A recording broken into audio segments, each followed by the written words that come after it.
So this afternoon, I'm going to check out the National Museum of the Great Lakes. A giant propeller right there.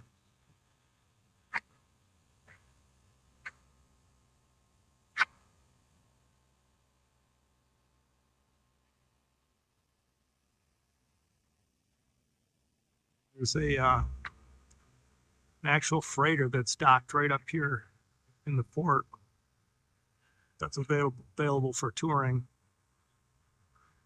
So I'm going to see if I can get on board there too to check it out, take some pictures. We say it all with bait on our lines. We rise and we fall along with the tide in the harbor.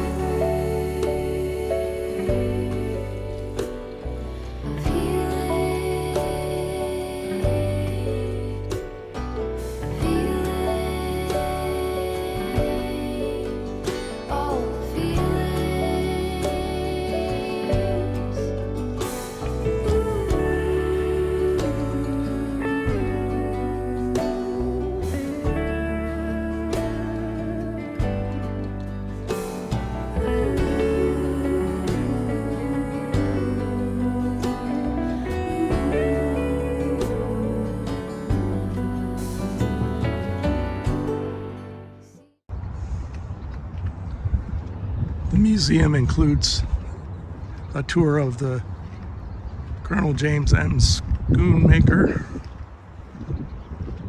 It's a Great Lakes freighter. Probably was carrying iron ore, limestone, coal, raw materials for the steelmaking industry. Typically they would run from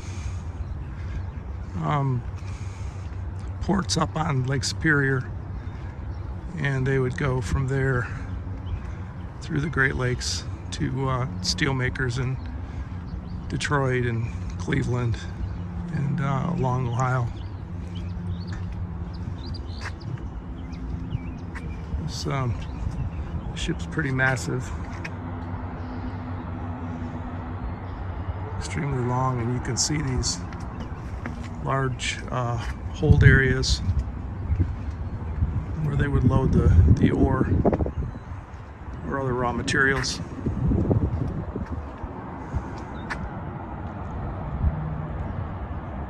Our grief throughout the years. We say it all with bait on our lines. We rise and we fall along with the tide. This is the officer's dining room. Actually has some nice paneling on it. It's right at the rear of the ship.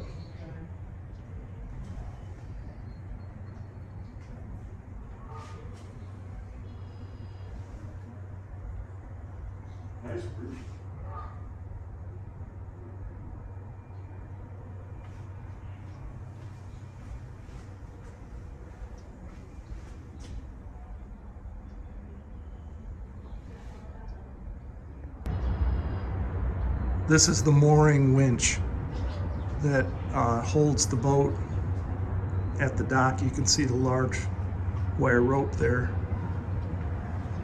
and it goes straight over the edge through those pulleys to the attachment at the dock.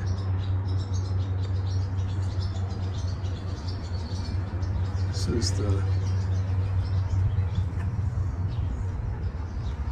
is a stack.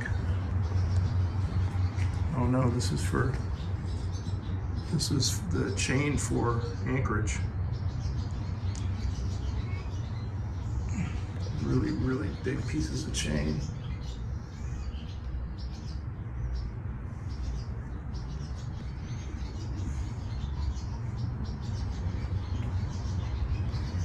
We're at the very rear of the boat.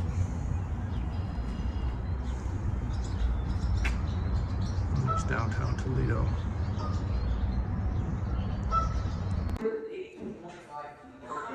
This is the interior of the engine room. You can see all the electrical shutoffs are over there. Looks like the boiler's back in here. You can see tubes there. And this is the control panel, I think, for the boiler.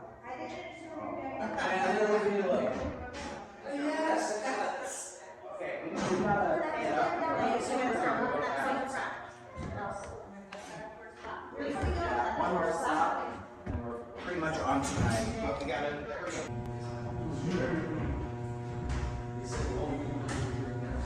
These are the two steam-driven propulsion systems that operate the screws.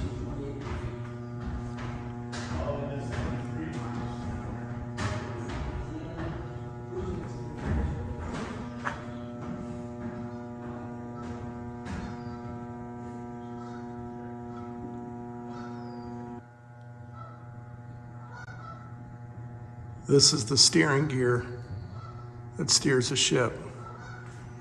You can see that enormous gear that's attached to a shaft, and that shaft goes down to the rudder. And that's what allows the ship to be able to steer. We camp on the shore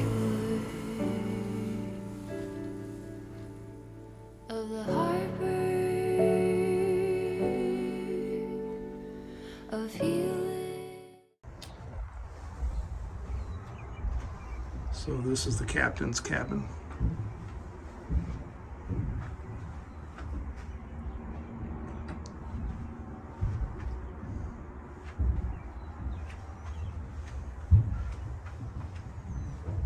And this is the captain's lounge.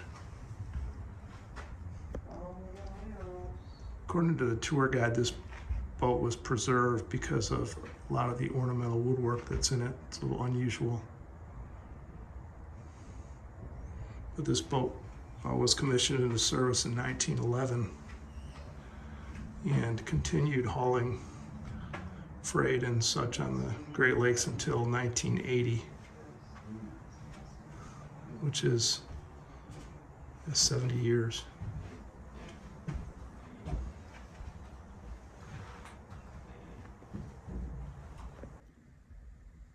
And this is the boat's namesake, Colonel James Martin Schoonmaker. He was a Civil War hero, Medal of Honor recipient, and railroad industry innovator.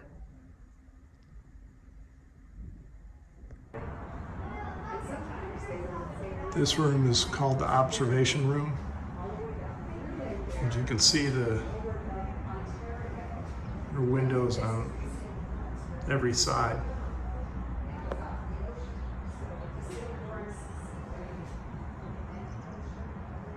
The use of this room was for passenger relaxation.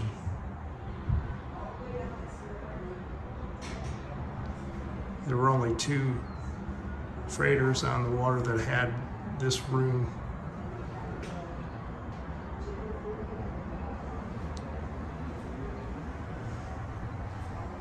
You can see the view towards the stern.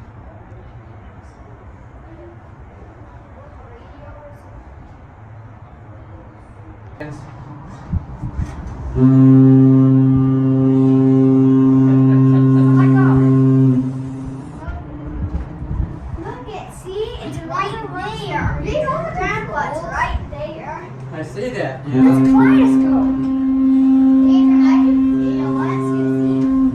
Remember that yellow tube that we saw? Remember that yellow tube? This is the pilot house. What's this supposed to be? And this is where the captain would be looking out here. He's We can't steering even the see They it. ship. drive the boat. Steering the ship right here. Whoa, what's this thing? hmm What's this? That's a compass. Really? How to So he could follow up? which direction to go. No steers to go. What's this? hmm Why does that have two? I think that's a message to the engine room. Look at these round characters. If you want to go faster.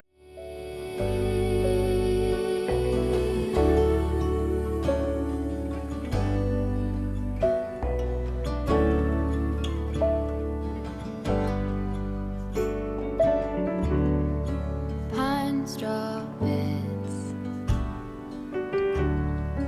tangerine tears,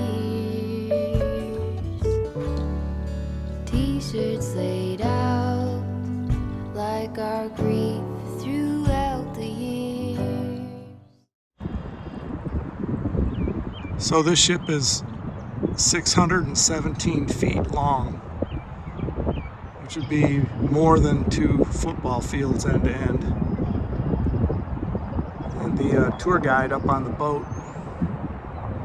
said that there's 1,000-foot freighters now that run iron ore. Same as they did back in 1911 when this boat started. You know, up from Duluth, Minnesota down to the steelmaking areas here in the lower Great Lakes like Cleveland. But incredible boat and an incredible tour. The museum was good too, but for me the boat was much more interesting. The static displays and such in the museum itself were good. There was a lot of really neat stuff in there too, but there's nothing like seeing an actual ship like this and climbing around on it. So if you're in the area, I would suggest you stop by. It's in Toledo, Ohio, right on the banks of the Maumee River. There was a charge. It was $20 to do the tour in both the boat and the museum, which I don't think is outrageous in this day and age. So, but if you're a history buff, this is a good thing for you. You'd love this stuff. Still amazing this boat is still floating and operational after being built in 1911. So, well, thanks for watching. Please remember to press like and subscribe. It really does help me, and we'll catch you on the next one.